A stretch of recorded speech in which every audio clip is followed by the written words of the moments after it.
인지양식입니다.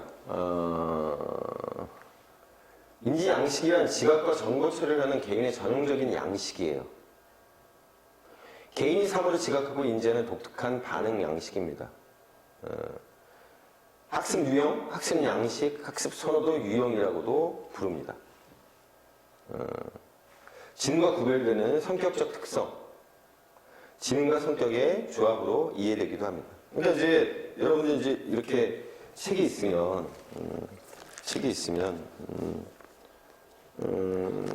어떤 사람은 굉장히 책을 안 본 것처럼 깨끗하잖아요. 굉장히 이제 깨끗하게 책을 갖다가 이제 보는 사람이 있는가 하면 동그라미 치면서 막 이렇게 보는 사람들도 있습니다. 그러니까 깨끗하게 책을 보는 사람들 입장에서는 도저히 이해가 안 되는 거죠. 어떻게 저렇게 공부하는데 저게 기억이 되지? 어떻게 저렇게 공부하는데 저거 굉장히 어지럽지 않나라고 이제 생각을 하는 거고. 동그라미 쳐가면서 밑줄을 막 그어가면서 이제 공부하는 사람들 입장에서는 아니 저 사람은 저렇게 해서 저게 외워지나? 저게 공부가 되나? 저렇게 깨끗하게 저렇게 어떻게 공부할 수 있나? 그렇죠. 그러니까 개인들마다 다릅니다. 공부하는 방식, 학습하는 유형 이런 것들이 다 달라요. 자, 그래서 이제 인지 양식의 유형이 대표적으로 이제 장독립형하고 장의존형이 있어요. 위킨이라고 하는 사람이 막대 테두리 검사를 통해서 사람들이 주어진 상황에서 정보를 받아들이는 독특한 양식이 있음을 확인하고 인지 양식을 장독립형과 장의존형으로 이제 구분을 한 겁니다. 그래서 장독립형 같은 경우에는 어떤 사물을 지각할 때 사물의 배경이 되는 주변 장애 영향을 받지 않거나 적게 받는 사람이에요. 심력 분화가 잘 된 사람이고 자신의 주변에 있는 다른 사람과 세계를 보다 분화된 방식으로 경험하며 자신이 경험한 것을 잘 분석하고 부조하는 거예요. 그러니까 굉장히 이제 독립적인 사람인 거죠. 그러니까 환경의 영향을 거의 받지 않는 사람이라는 의미입니다. 장의존형, 말 그대로예요. 사물을 지각할 때 사물의 배경이 되는 주변 장애 영향을 많이 받는 사람으로 사물의 배경과 단서에 좌우된다. 그래서 비분석적이고 직관적으로 자극을 지각하고 인지하며 심적 분화가 잘 이루어지지 않아 주어진 대상을 전체적으로 파악하려는 경향입니다. 어떤 게 더 나은지에 대해서는 사실은 이견이 있을 수가 있죠. 어떤 게 더 좋다가 아닙니다. 그러니까 환경의 영향을 갖다가 이제 받는 사람들이 있고 환경의 영향을 덜 받는 사람이 있다라고 하는 건데 그것이 곧바로 환경의 영향을 덜 받고 굉장히 독립적인 사람이니까 좋다 라고도 얘기할 수 있지만 장의존형이라고 하는 사람은 뭐냐면 여기 나오는 것처럼 전체적으로 파악을 하고 직관적으로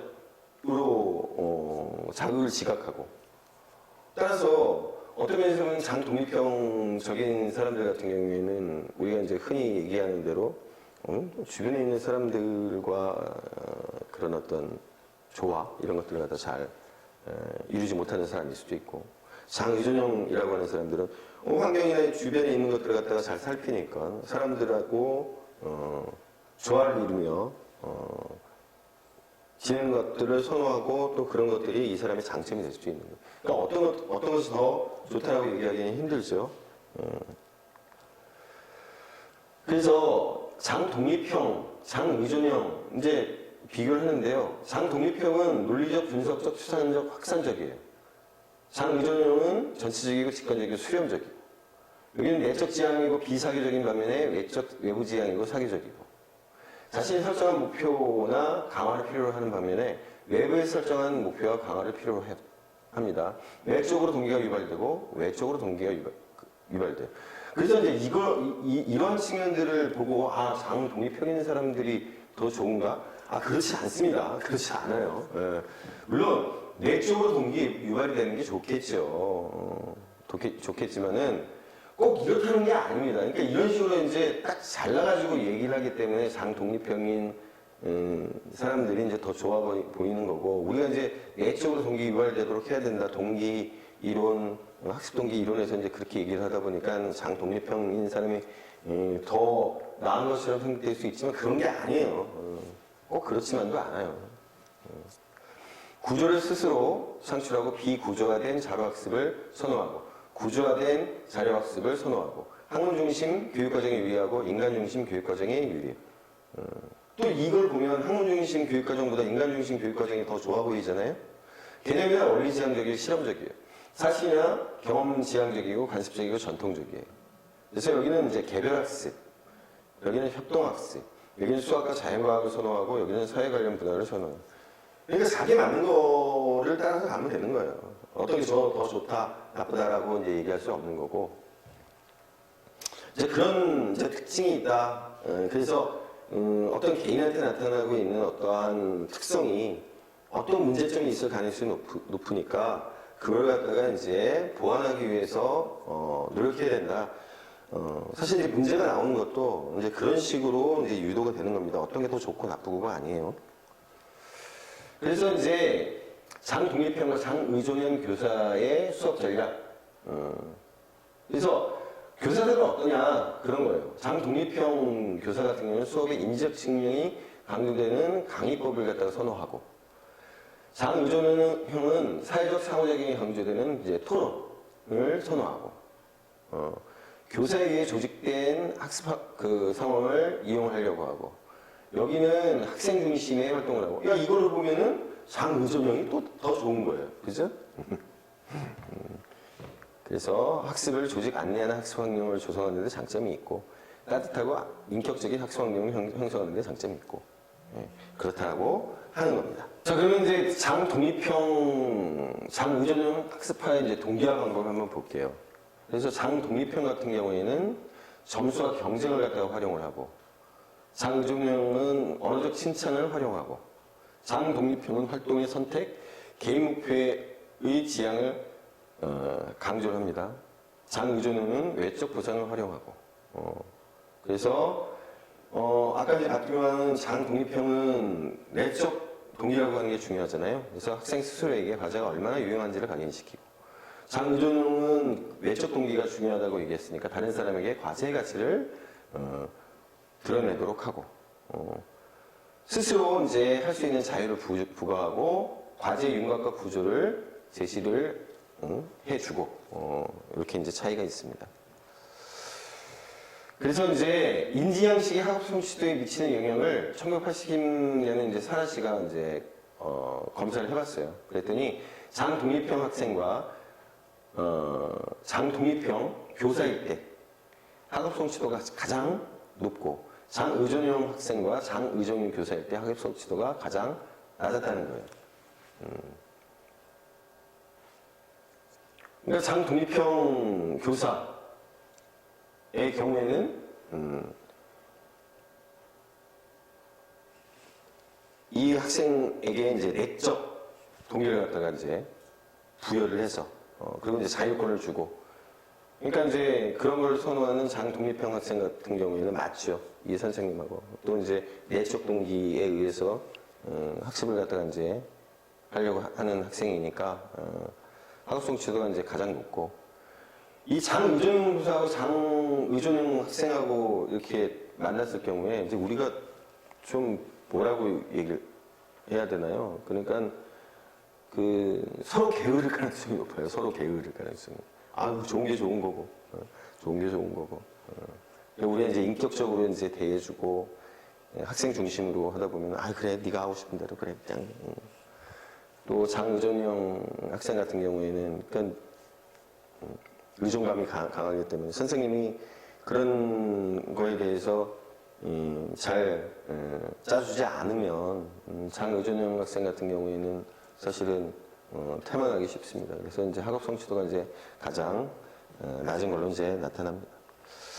자, 그 다음이 숙고형과 소극형인데, 이제 여기 숙고형, 반성형, 그 다음에 이제 충동형이라고 되어 있잖아요. 그래서 K건이 유사도형 결합 검사를 사용해서 요 구분을 했어요.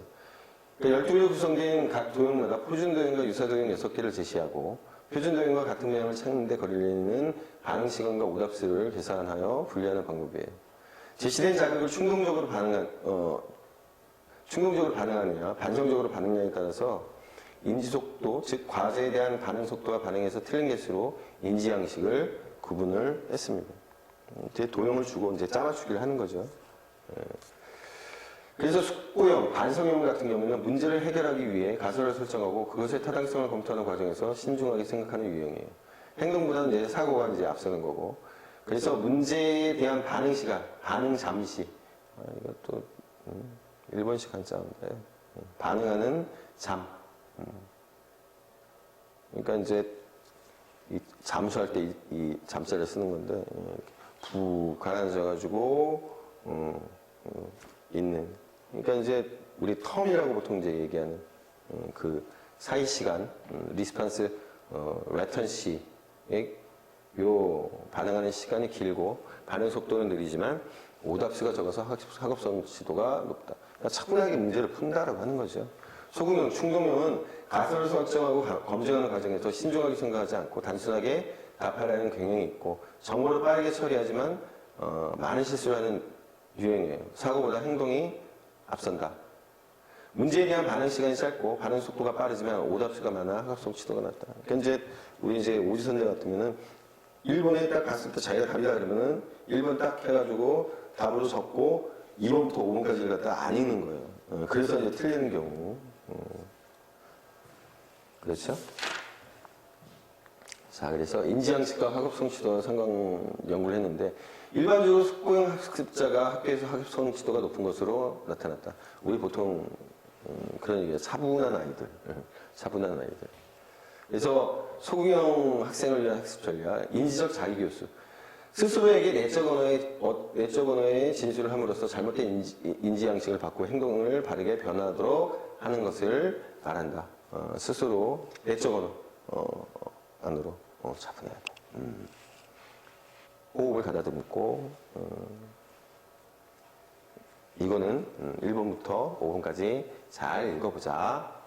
스스로 이제 계속해서 얘기를 해주는 거예요. 스스로. 훑어보기 전략. 학습 과제 전체를 개괄적으로 파악하는 것인데, 그러니까 오지선다 문제에서 5개의 보기를 하나씩 모두 살펴보도록 계속해서 인지를 시키는 거죠. 계속해서 알려주는 거죠. 그다음에 이제 콜베 학습 양식, 경험 학습인데요. 학습자가 사용하는 정보 지각 방식과 정보 처리 방식에 의해 학습 유형이 결정된다. 그래서 정보 지각 방식은 구체적인 경험을 지각하는 유형과 수상적으로 개념하는 유형 이렇게 나눈 겁니다. 그래서 구체적인 경험을 지각하는 학습자는 직접 경험하고 깨닫는 일을 통해서 학습한다. 학습 상황에서 사람들과 더불어 하기를 좋아하며 사람들과의 관계를 중시한다 이렇게 돼 있죠. 수상적 개념의 특성을 갖는 학습자는 논리와 아이디어를 사용하여 학습하면서 문제에 접근한다. 체계적으로 계획을 수립하여 이론을 개발하고 정하고 논리적인 사고를 하며 추상적인 생각이나 개념을 중요시 여긴다. 정보 처리 방식으로 봤을 때는 숙고적으로 관찰하는 유형하고 활동적으로 실험하는 유형이 있어요. 숙고적으로 관찰하는 유형은 판단하기 전에 주의 깊게 관찰하며 여러 관점에서 사물을 조망하고 행동하기보다는 관찰하기 좋아하고 정보를 수집하여 범죄를 창출합니다. 활동적으로 실험하는 유형은 실제로 문제에 접근하고자 실험을 시도하고 문제 해결, 실질적인 결론을 찾아내는 것, 기술적 과제를 좋아합니다. 자, 그래서 이제 요거에 따라 가지고 학습 유형을 갖다가 이제 구분을 한 거예요. 확산자, 그 다음에 융합자, 그 다음에 수렴자, 그 다음에 적응자. 그렇게 해서 이렇게 이제 분류를 했을 때 이렇게 정보 지각 방식에 따라 가지고 가로축을, 정보 처리 방식에 따라 가지고 세로축을 해서 거기에 일종의 이제 교집합인 거죠. 교집합. 얘하고 두 가지가 만나는, 그래가지고 만들어지는 대표적인 걸 갖다가 이렇게 4가지로 구분을 한 겁니다. 근데 사실은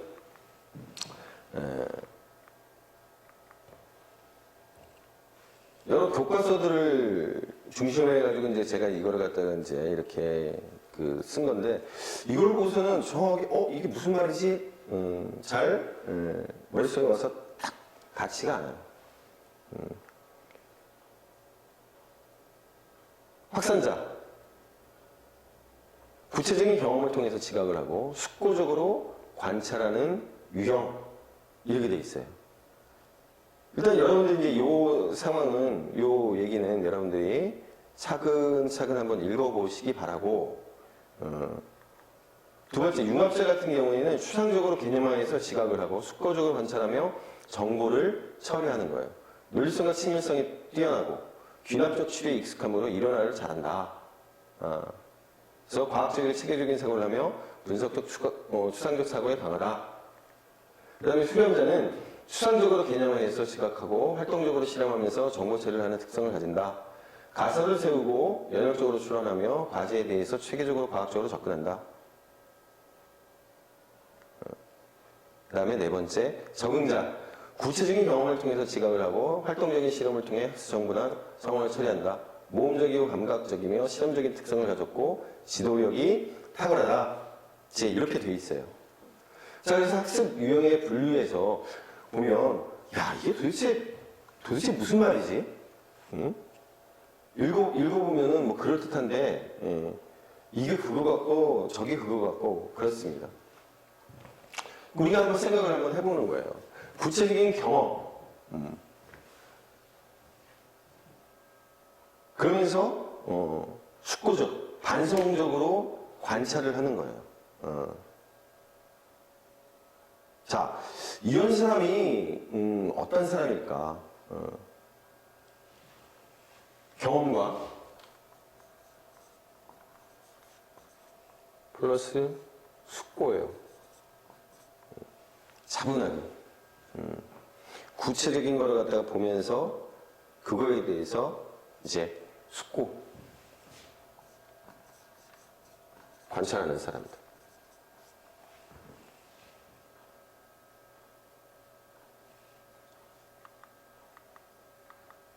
두 번째는 이제 융합자였죠. 융합자는 이겁니다. 수상적으로 개념하는 사람이에요. 그런데 숙고하는 사람이에요.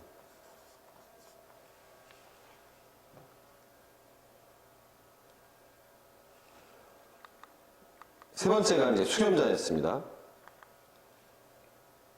추상적으로 개념화하고 그러면서 활동, 실험을 하는 사람이에요. 네 번째가 이제 적응자인데 경험을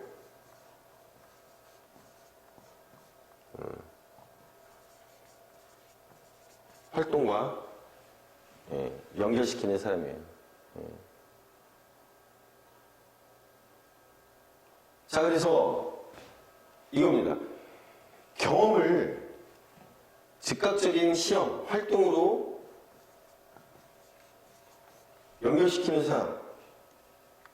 그래서 여기에서 보면 지도력이 모험적이고 감각적이며 실험적인 특성을 가지고 있다고 그랬죠. 지도력이 탁월하다라고 그랬잖아요. 자기가 직접적으로 경험한 걸 갖다가 즉각적으로 활동으로 옮기는 사람이에요. 그래서 이런 사람들은 뭐냐면 정치인 같은 사람이에요. 정치인. 자기가 구체적으로 경험한 걸 갖다가 즉각적으로 활동으로 옮기는 사람. 추상적인 어떤 개념이나 이런 것들을 갖다가 활동, 실험으로 구현하는 사람들, 어떤 사람들이겠어요? 실험실에서 직접 실험하는 과학자들.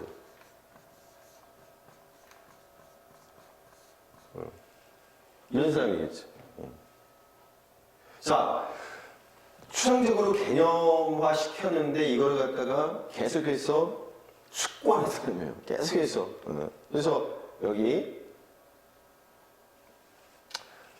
논리성과 친밀성이 뛰어나고 귀납적 추리에 익숙함으로 이론화를 잘하는 사람들이라고 그랬잖아요. 그렇죠? 과학적이고 체계적인 사고를 하면서 분석적, 추상적 사고에 능한 사람이라고 그랬잖아요. 이런 사람이 어떤 사람이겠어요? 우리 여기는 이제 직접 실험하는 실험과학자라고 한다면 여기는 이제 이론과학자들이에요.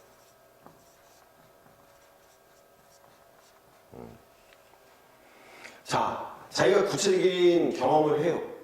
여기 이제 첫 번째 나오는, 여기 이제 확산자예요. 구체적인 이제 경험을 하는데 이걸 갖다가 계속해서 머릿속에서, 숙고하고 가다듬는 사람이에요. 그렇죠? 그래서 여기 뭐라고 나오냐면 상상력이 뛰어나고 한 상황을 여러 관점에서 이제 조망한다고 얘기했잖아요. 이런 사람들은 기본적으로 사회과학자에 해당합니다. 사회과학을 하는 사람들이 이제 여기에 해당이 되겠죠. 그래서 이제 이런 식으로 이제 생각을 해보면, 확산자라고 하는 사람, 확산자, 그 다음에 융합자, 수렴자, 적응자라고 하는 것이 조금은 머리에 들어옵니다. 조금 머리에 들어와요. 그래서 지각을 한 것을 어떤 식으로 정보 처리를 해서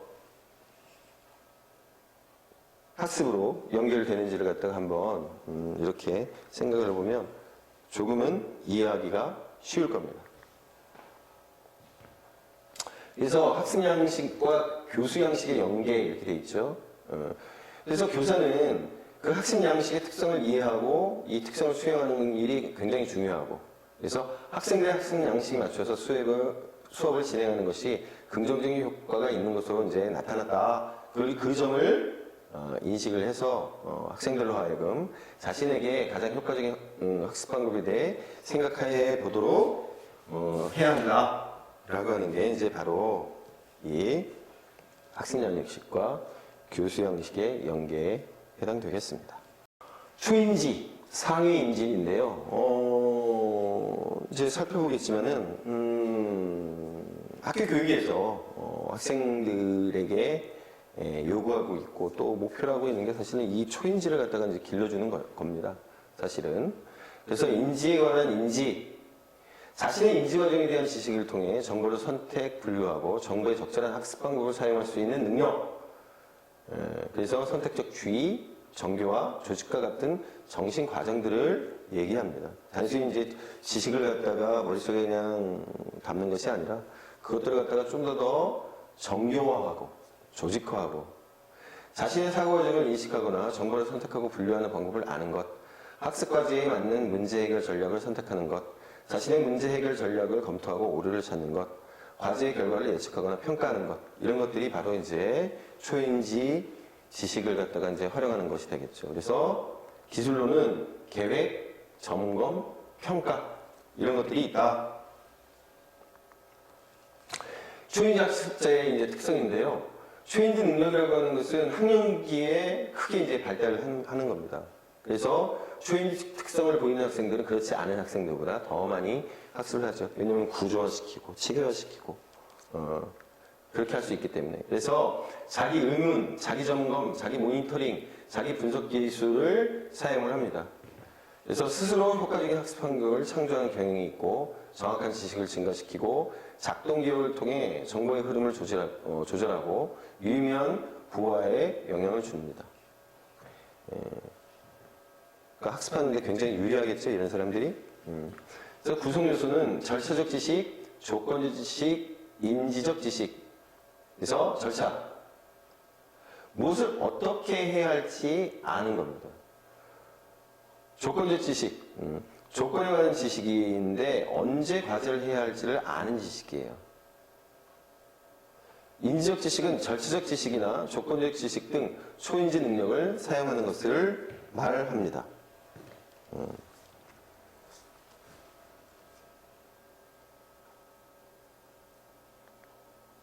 그래서 초인지 수업의 전략은 교사는 학생 스스로 학습 활동을 계속적으로 확인, 점검, 평가하도록 도와줘야 한다.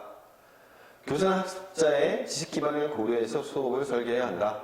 세 번째, 교사는 학습자에게 전략 사용의 유용성과 효율성을 인식시켜야 한다.